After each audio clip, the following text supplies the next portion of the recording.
August 4th, 1577, the peace of a church service is broken by a huge black dog forcing its way through the doors of St. Mary's Church in Bungay. In the blink of an eye, 2 people would be dead, both by a single bite that seemed to have snapped their necks backwards.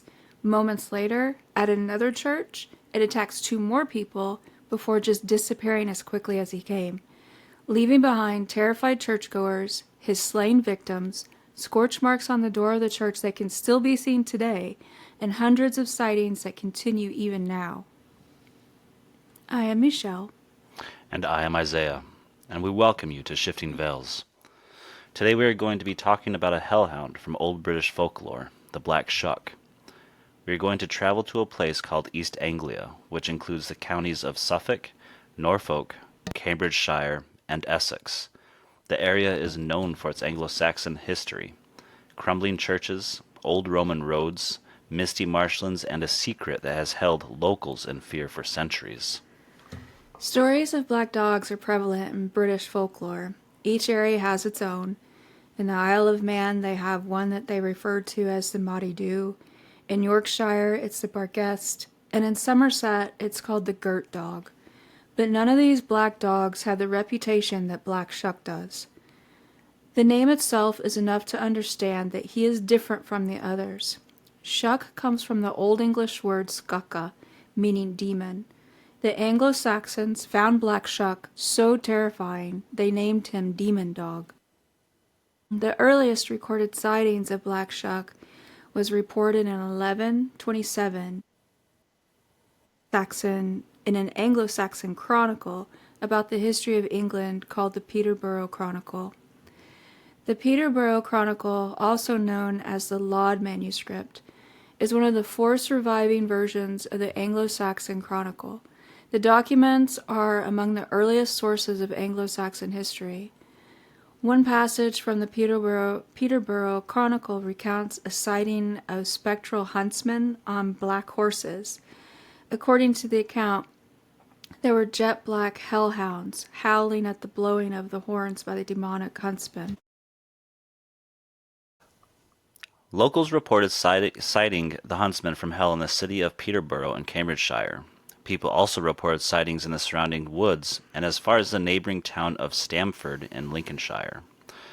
While it seems there are spectral black dogs spotted all over Britain, the Black Shuck mostly stays to eastern Anglia, and unlike many other beasts of legend and folklore that retreat into the deep woods to not be found, Shuck has a reputation of appearing where people are.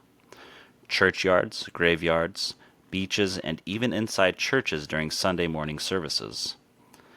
Something I find very interesting is that a lot of folklore tends to be slowly forgotten with time. We may share the stories around a campfire or tell them as scary bedtime stories, but they do slowly fade. However, to this day, the people of Eastern Anglia still look over their shoulder to make sure the Black Shuck isn't there. Is this all just the ramblings of men who lived a long time ago and whose stories are impossible to confirm? I wouldn't think so. There have been far more recent accounts of the Black Shuck appearing to the inhabitants of East Anglia. In the 1920s and the 1930s, there were multiple reports from different fishermen of Sheringham hearing a beastly howling on the cliff tops on the coastline during stormy nights. In 1970, a sighting of the Black Shuck in Great Yarmouth made the headlines. In 1980, a woman claimed to have met Shuck while walking with her son on one of those old Roman roads. There's been recent sightings into the 21st century, and he doesn't just appear to one person or in the cover of night. Some of his most well-known appearances happen in front of dozens of witnesses and in broad daylight. That grabs me there because he's seen by many witnesses as opposed to just one. Yeah, and during the day.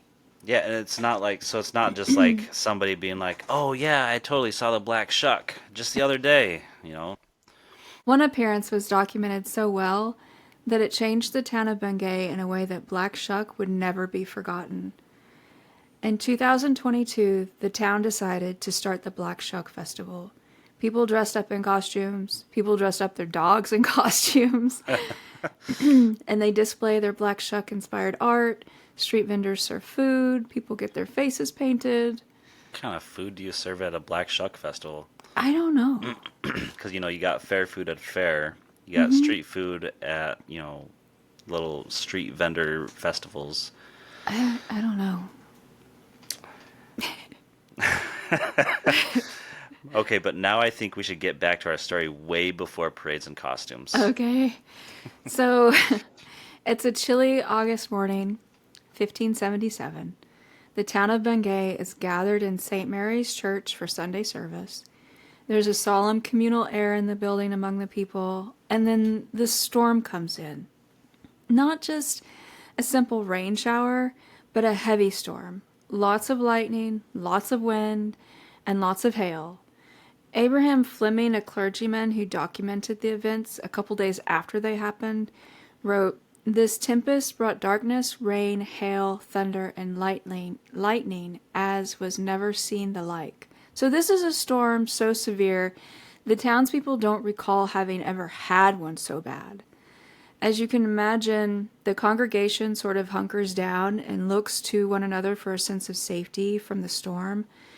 The wind is howling, the lightning is lighting up the stained glass windows and casting shadows. But the next thing that happens makes them completely forget about the storm. Through the doors and into their church building appears what Fleming describes as a black dog or the devil in such a likeness. This isn't some shaggy, wet, stray dog that has just wandered into the middle of the church. This is a massive creature, and hardly giving the churchgoers time to react to its appearance, it runs down the middle aisle, as Abraham Fleming's official record of the event says, with great swiftness and incredible haste. It runs past two people who are kneeling, and in one swift movement snaps both of their necks, killing them instantly. And as if that isn't enough, he isn't done yet. He attacks another victim, slaps him across his back, one swipe. According to Fleming's report, this person was left in a heap on the floor, and it looks as if he's been burned. But he survives, and Black Shuck disappears. Moments later, 12 miles away in Holy Trinity Church in Blytheburg, same storm, same dog. He forces his way through the doors, leaving claw marks that are still visible today, and attacks and kills two more people, and then leaves. During the attacks, the church's steeple collapses. The locals would say it was caused by Black Shuck. I don't know which is more comforting, lightning that takes out church steeples or a demon dog that does. There are multiple records of what happened that day, not only Abraham Fleming's account, but there are also several other churches that made and kept record of what happened. It's also found in the official chronicles of the time. It has been 448 years since Shuck entered St. Mary's Church, but the impression he left is just as strong as it was that August 4th in 1577. So that was during a congregation. That entire thing was during congregation on Sunday Yes. on a mass? Okay. Yes. Wow. Yeah. Church is full of people. So, I Everybody mean, saw him. Everyone experienced that. so the two people that got their necks snapped, obviously they were being, the Shuck had it out for them, but it just like smacked another one in the back and he survived. Yeah. But he seemed to have been burned. Possibly by lightning. I mean, it was a bad electrical storm. I believe there was a lot of lightning. So, I don't know. Out of all the people that are there, why these particular people would be my question, but Yeah, that crossed my mind too. But what does this demon dog look like? He has been described as a big black dog, anywhere from a large mastiff to as large as a horse. His fur is described as shaggy and sometimes matted, and his eyes glowing crimson as if they're on fire. It is said that while he is swift, he is also silent as he moves. He is said to prowl along dark roads and bridges, the shoreline, graveyards, and lonely field paths of the Suffolk coast, and obviously, the occasional church. Obviously. Obviously. This ferocious devil dog has another side to him, though. He doesn't always show up bearing teeth. In fact, in some cases, he appears to protect and even guide lost travelers home. It's hard to believe that after after what happened in 1577. Well, I mean, the better deeds of something that's already seen as a dark creature isn't going to be seen, you know. Right. In a story from the 1800s, a woman walking home finds herself being followed by a huge black dog. But then she passes a group of rough looking individuals who she later learned had been planning to rob and assault her, but didn't, they said, because of the huge black dog that was following her. When she got home, she turned to express her gratitude to the hound and found he had vanished and was no longer there. In 1988, a young man told how he was cycling home late on a moonlit night. As he got near his home village, he saw sitting by a signpost the biggest hound that he said he had ever seen, with eyes that shone like coals of fire. He was nervous passing the dog, but it didn't move. Just wanting to get home and away from what he saw, he rode faster, but half a mile further on, he turned to look over his shoulder to see him quickly closing the distance between them. I would have freaked out. This, I would have been like those people in the horror movies where like they can't run, they just keep falling. would you have tripped over your own pedals? I would have like flipped over the handlebars or something. You would have hit the rock that's not even in the middle of the road. Yeah, yeah. If I would have found a rock to hit. Yeah. He thought the dog was coming for him, but it went past him. When it was well ahead of him, the dog suddenly stopped suddenly and stood in the middle of the road facing him, looking aggressive, giving him resting bitch face. Yeah. The young man stopped and got off his bike in fear, looking around for someone to help him, keeping the bike between him and the dog. But just at that moment, a vehicle without its lights on roared around the corner, careening from side to side, and seemed to crash straight into the dog. He was certain of what he saw and assumed the impact would have killed the dog if it were a living thing. His fear of the hound returned when he saw him standing there, unfazed, but to his surprise it just turned and vanished into thin air. He knew of the dark legends surrounding the dog, but is convinced it had saved his life on that night, since if he had been where the dog was, he would now be dead. Yeah, that's freaky. I mean, he was nice to him, but it still would have freaked me out. I still wouldn't want to run into him again. I mean, okay, so I don't know if you're going to get to this later in the episode here, but hellhounds, as far as like my like understanding and research goes into this sort of particular sort of subject, is hellhounds are kind of sent to retrieve souls for the devil and Yeah. such. So in these kinds of manners, is there the dog protecting, is the hellhound protecting these particular souls to make sure that they make it to the contracted time when said souls should be retrieved? It's a possibility. I mean, if Black Shuck is actually a hellhound, which is actually debated. Mm-hmm. So, I mean, if he is a hellhound, then it's possible, yeah. So, at some point, you have to realize that these aren't just spooky stories told at slumber parties. These are first-hand accounts, and they're still happening.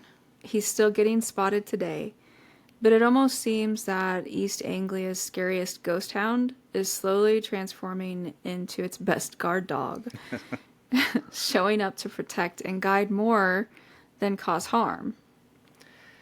It almost seems like he has this Jekyll and Hyde type thing going on. Kinda. People are terrified of him, and yet know of these stories of him also being a protector. They still don't want to cross his path for fear they'll get a version of him that they don't want. That's me. That's me. I don't. You never know what you're gonna get. I don't know what I'd get, so I just don't want to. Just would prefer not to run into him. In all my digging, I began to feel like I had my head so buried in different stories and accounts of him, it was starting to get hard to see what was in front of me. I really wanted to understand Black Shuck. Was he ferocious when he needed to be, or was he cruel? Was he a phantom dog, or was he a cryptid, even? So I had to sit back and try to see the big picture, Black Shuck never seemed like an old folklore or ghost story to me. He seems ancient, like he had been around much longer than the stories we have of him. If you look, almost every ancient culture has its own version of a supernatural canine guardian. It's true. There's Cerberus, Anubis, and Garmer. Looking for a common denominator among them all, you'll see that all of these dogs appear in places that are on both sides of something, or a boundary or threshold. Basically a liminal space. So crossroads, bridges, shorelines, old Roman roads, these are places like that Black Shuck shows up in. Some researchers believe Shuck follows ley lines. Basically, ley lines are key lines that are drawn up between prominent landmarks that are said to hone Earth's energies, where natural spiritual energy is highest. Do you think Shuck is guarding these ley lines or these invisible boundaries? A lot of witness accounts, both in distant history and recent, have claimed to have felt a sense of dread before Shuck appeared. Some scientists believe that there are certain EMF frequencies that can trigger that feeling.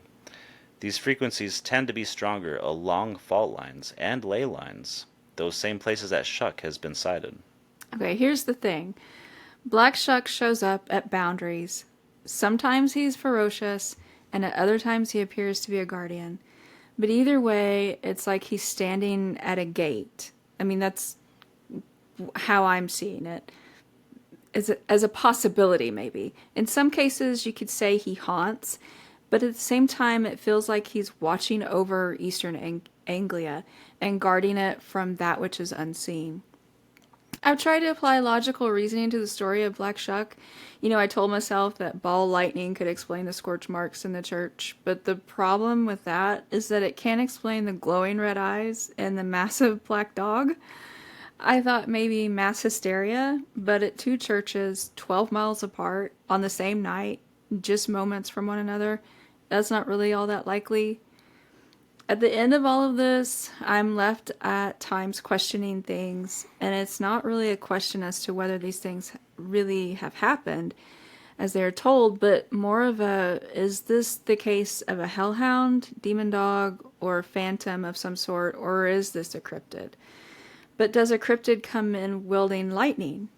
And when there's the whole argument of this is a type of hellhound, how in the hell does it let itself into a church, a sacred place of worship? Doesn't that break the rules? As I grew up, I was taught that God did his thing and the devil did his thing, but the devil wasn't allowed to enter sacred places and mess with what God was doing. I'm not saying I buy that, but I mean, you get what I'm getting at, right? You understand what I'm trying to say? Old Lucifer would still have access to churches and such simply because despite being cast from heaven, he or she still was and is an angel, fallen or not. No. So, technically... That's so a technicality. It would be a technicality, yeah. And the devil shouldn't really have any issue. I mean, a mass murderer can walk into a church and be okay. And they probably do. They probably do. There's more than enough stories saying, talking about murderers, people, not necessarily mass murderers, but murderers walking into churches and asking for forgiveness, asking for repentance. Yeah. But there's no burning for them. So, they ask for repentance, maybe pay penance, and regain access to heaven, right? So... yeah. Seems so. I mean, you're technically not wrong. So the questions remain.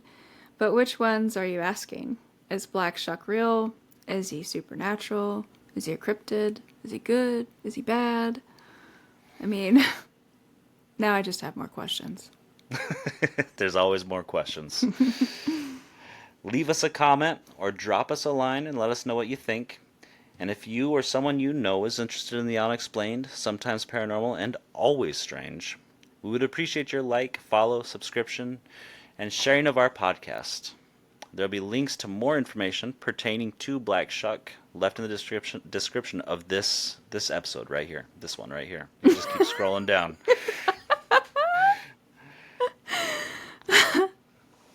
So that will wrap tonight's episode up. Let's close our books, close our tabs and close our minds until next time when we discuss haunted Louisiana. Mm-hmm. I'm Isaiah.